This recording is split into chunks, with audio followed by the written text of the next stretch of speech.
Phone ഉപയോഗവും അഡിക്ഷനും ഇന്ന് ലോകം ചർച്ച ചെയ്യുന്ന ഏറ്റവും വലിയ വിഷയങ്ങളിലൊന്നാണ്. തുടർച്ചയായി റീലുകൾ കാണുക, മണിക്കൂറുകളോളം സ്ക്രോളിംഗ് ചെയ്യുക, ഫോൺ ഉപയോഗിക്കാൻ കഴിയാതെ വരുമ്പോൾ അസ്വസ്ഥരാകുക തുടങ്ങിയ ഗുരുതരമായ അവസ്ഥകളിലേക്കാണ് ഫോൺ അഡിക്ഷൻ എല്ലാവരെയും കൊണ്ടുചെന്നെത്തിക്കുന്നത്.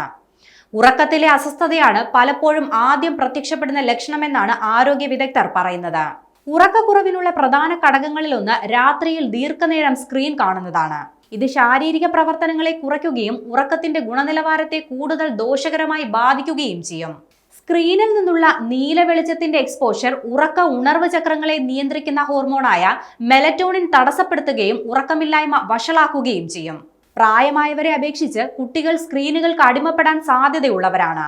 കുട്ടികളിലെ അമിതമായ സ്ക്രീൻ ഉപയോഗം ശ്രദ്ധ, സ്വയം നിയന്ത്രണം, ഓർമ്മശക്തി വികസനം എന്നിവയെ ബാധിക്കും.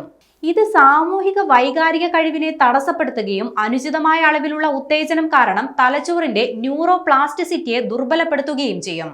ഗാഡ്ജറ്റുകളിൽ നിന്ന് അകന്നു നിൽക്കുമ്പോൾ കുട്ടികളിൽ ഉണ്ടാകുന്ന അസ്വസ്ഥത, സ്ക്രീൻ ഉപയോഗിക്കാതെ വരുമ്പോൾ വിഷാദമോ ഉത്കണ്ഠയോ അനുഭവപ്പെടുക, ഉറക്ക പ്രശ്നങ്ങൾ, തലവേദന, കഴുത്തുവേദന, കണ്ണിന്റെ ക്ഷീണം, ഹോബികളോ അക്കാദമിക് ജോലികളോ അവഗണിക്കൽ, കുടുംബത്തിൽ നിന്നും സുഹൃത്തുക്കളിൽ നിന്നും സാമൂഹികമായി അകന്നു നിൽക്കൽ തുടങ്ങിയവയാണ് കുട്ടികളിലെ സ്ക്രീൻ അഡിക്ഷന്റെ ലക്ഷണങ്ങൾ.